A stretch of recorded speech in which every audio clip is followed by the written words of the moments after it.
Hi there, everyone. Welcome to The Daily Gardener. I'm your host, Jennifer Ebling. It's June 6th. Well, I made another trip to the garden center today. That's my fourth this week. And the reason I keep going back so often is they're clearancing out the annuals already.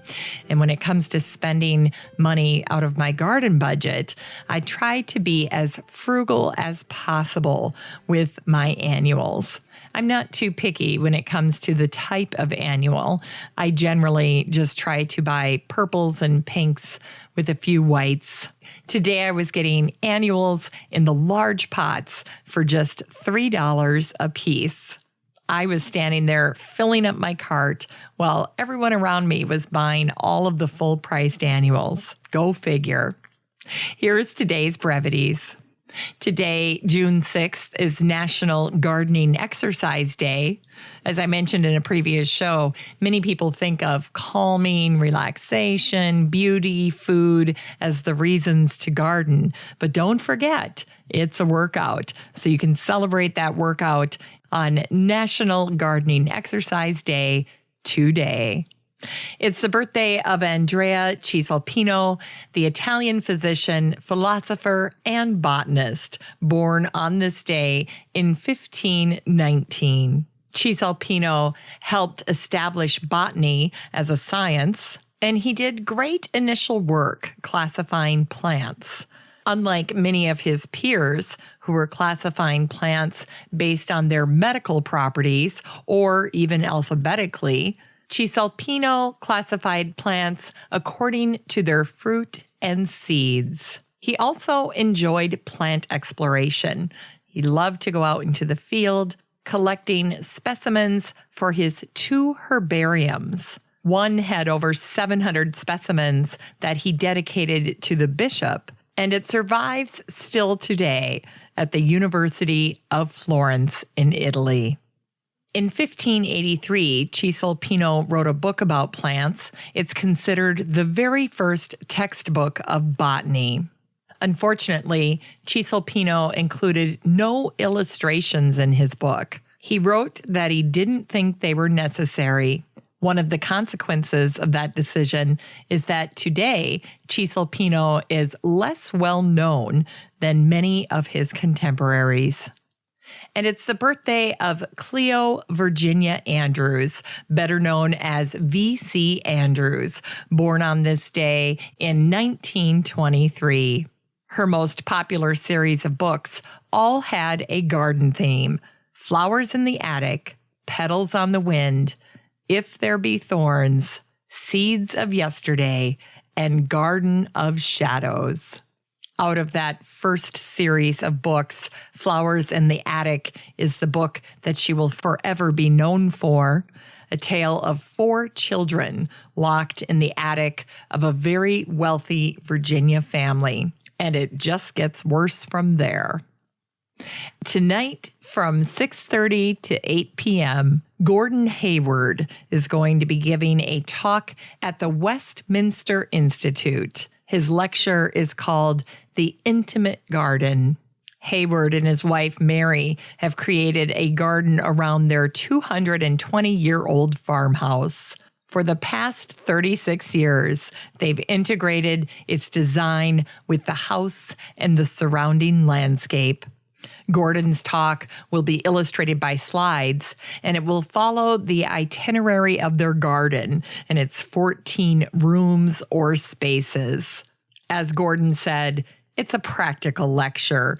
We both have our feet on the ground and a shovel in our hands. Hayward was recently recognized by the Garden Club of America. Just this past May, he was named an honorary member. Hayward has designed gardens professionally for more than 30 years. He's written 11 books and authored over 70 articles on gardening. Hayward grew up with his 2 brothers on his family's orchard in New Hartford, Connecticut. The orchard featured apples, peaches, and pears. Hayward said, "We worked as a family in the orchard for 9 months of the year. Then for 3 months, from late summer into fall, people came to our barn to buy fruit. Our parents greeted everyone, engaged with everyone, and accepted everyone. There was no judgment of social class.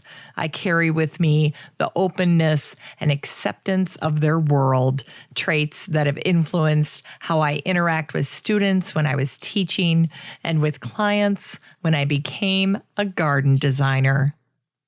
In today's Unearthed Words, it's the anniversary of the death of the poet Hannah Rebecca Hudson, who died on this day in 1920. Hudson wrote a little book of poems in 1874. Here's a poem from Hudson's book called My Garden. It is set by fields of clover and sentineled with trees. Hosts of sunbeams range it over. 'Tis owned by birds and bees. Larkspurs leaning out of places where bashful myrtles creep, peep at monk's flowers' hooded faces, and poppies gone to sleep. There are wild and headstrong briars, and thistle knights and dames, bloomless weeds like jovial friars, grasses with ancient names. I am queen and lady in it, queen over leaf and flower. Crowned with sprays of purple spinnet, I own no higher power. Today's book recommendation is an oldie but goodie, We Made a Garden by Marjorie Fish. In the 1960s, Marjorie and her husband Walter decided to transform an acre of wilderness into a stunning cottage garden. In the foreword of her book, Marjorie says, "You mustn't rely on your flowers to make your garden attractive. A good bone structure must come first with an intelligent use of evergreen plants so that the garden is always clothed." You can click on the link in the show notes to get this book on Amazon. Used copies are selling for a little over $3. For today's garden chore, add asparagus to the back of your ornamental beds. Asparagus is a plant that can just blend into the background. You won't even see it. And since you have to wait a couple of years before you harvest it, you can plant it in the back of your bed and forget about it until you can cut the spears sparingly in years 2 and 3, and then you can go to town after that. Here's something sweet to revive the little botanic spark in your heart.